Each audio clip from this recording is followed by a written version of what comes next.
Thank you for watching, liking, commenting, sharing, and subscribing right now. I'm Diana Pirillo, and this is your Geek Out for today.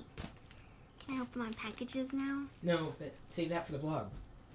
They have to watch the vlog for that. Okay.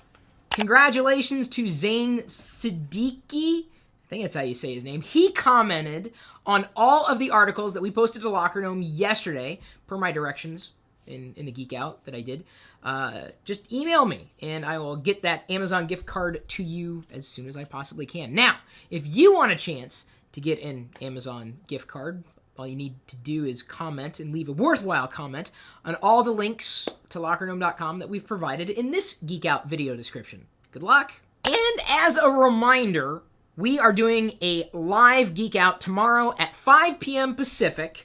I'm going to be installing Windows 8 on a laptop and giving you my initial impressions. It is not a touchscreen device, because not many people have touchscreen devices. And if enough people tune in and comment and like and all that stuff, then I will see about getting Windows 8 installed on a touchscreen device and giving you my thoughts and impressions. So we will see you then. And I'm also thinking we should do a live Geek Out on Friday, and then this coming Monday as well. Would you guys like that?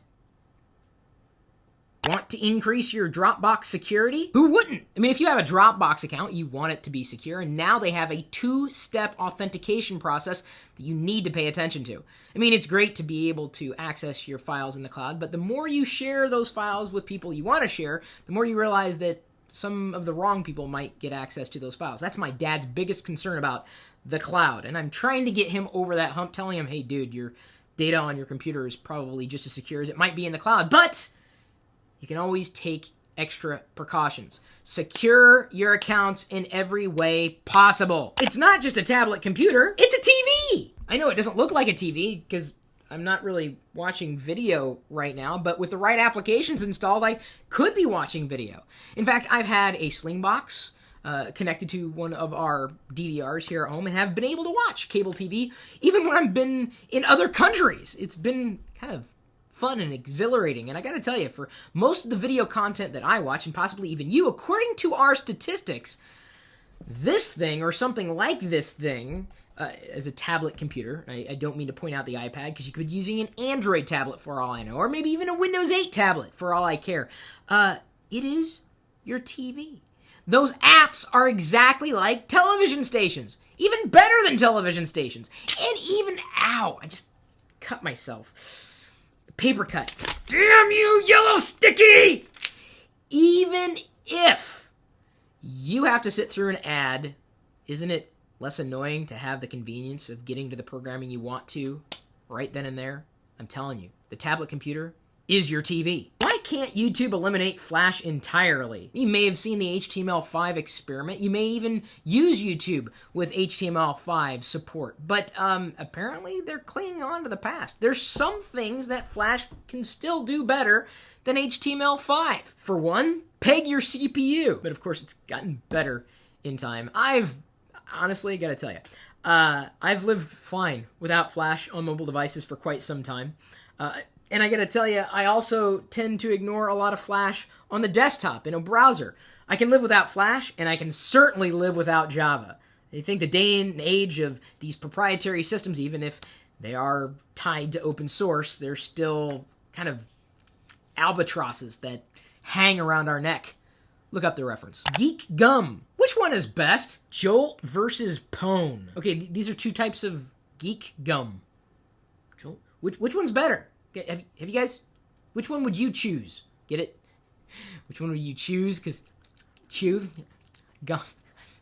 Would you turn off your cell phone to receive a discount? A little weird, because usually I have to use my cell phone or smartphone to get the discount. I can't live without, well, I can live without discounts.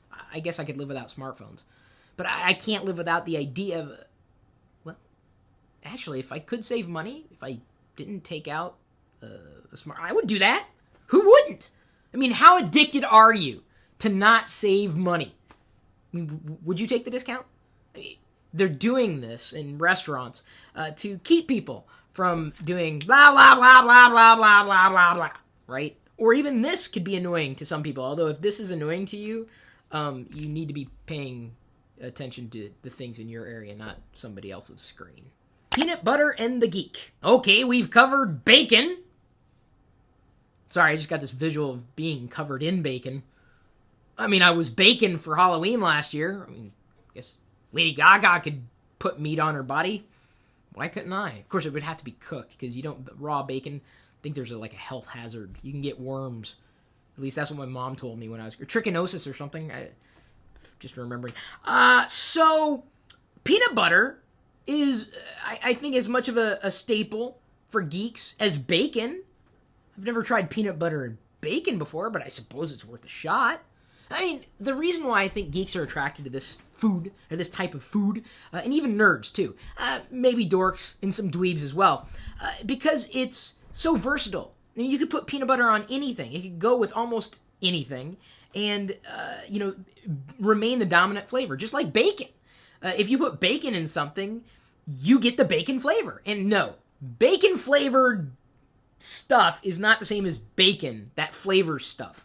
You know, if you're looking at, ooh, look, it's bacon-flavored. That isn't real bacon. Someone in the lab was going, "Hell, gotta taste like bacon." Not really. Just like those, bacon-scented things.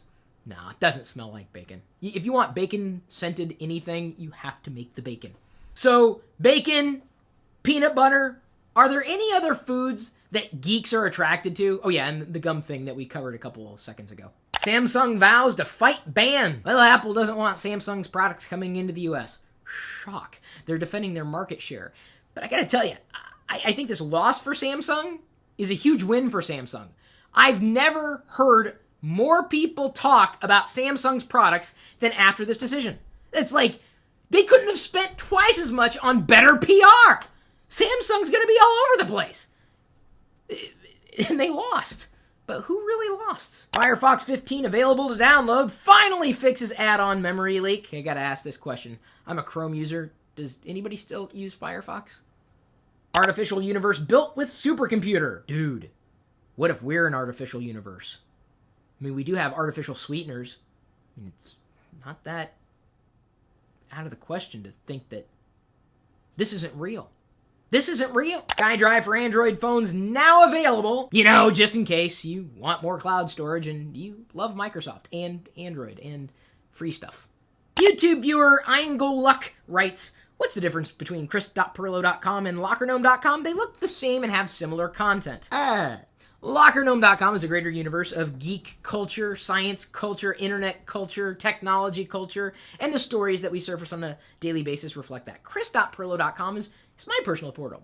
So when I upload a daily vlog to YouTube, I embed it there on the blog, chris.pirillo.com. And then I also do a wrap-up of the stories that we might have covered in not just Geek Out, but on lockergnome.com for the day. So there's a couple of posts that serve to better keep you connected with the things that I am doing. And some of what I do is on lockergnome.com. Most of me, however, is on chris.pirillo.com. So they're both important to watch. And hopefully you're watching both.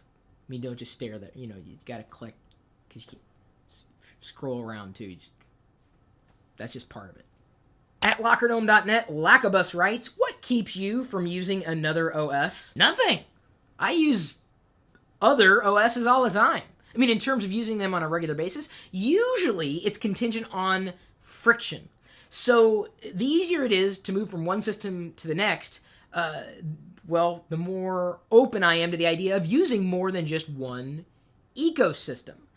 So this is one of the reasons why I love tying a lot of data into the web. So it doesn't matter which client I use. I can get to my email from anywhere because I'm on an Exchange server that I rent from some random company. Well, they're not random. I mean, they're targeted for what they do. The idea, though, that you would have to pick up and move everything that you were used to in this environment to another is not really interesting. I mean, it's just a challenge. That's friction. Man, I talked about this already, man.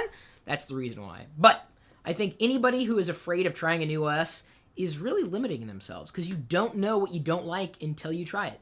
And you have to treat it like something different. Don't treat, for example, Linux as though it was Windows. And you'll probably like Linux. Winix.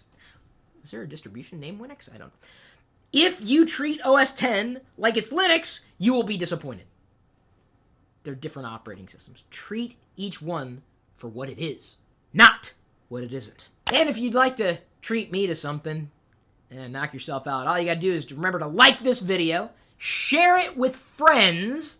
That's important too. Bring your geek buddies along next time. And of course, leave a comment if you want. I hope you want. And I hope you want more, because I'll be doing this again very, very, very soon. And until then, we'll see you later. Blah, blah, blah, blah, blah, blah, blah, blah, blah.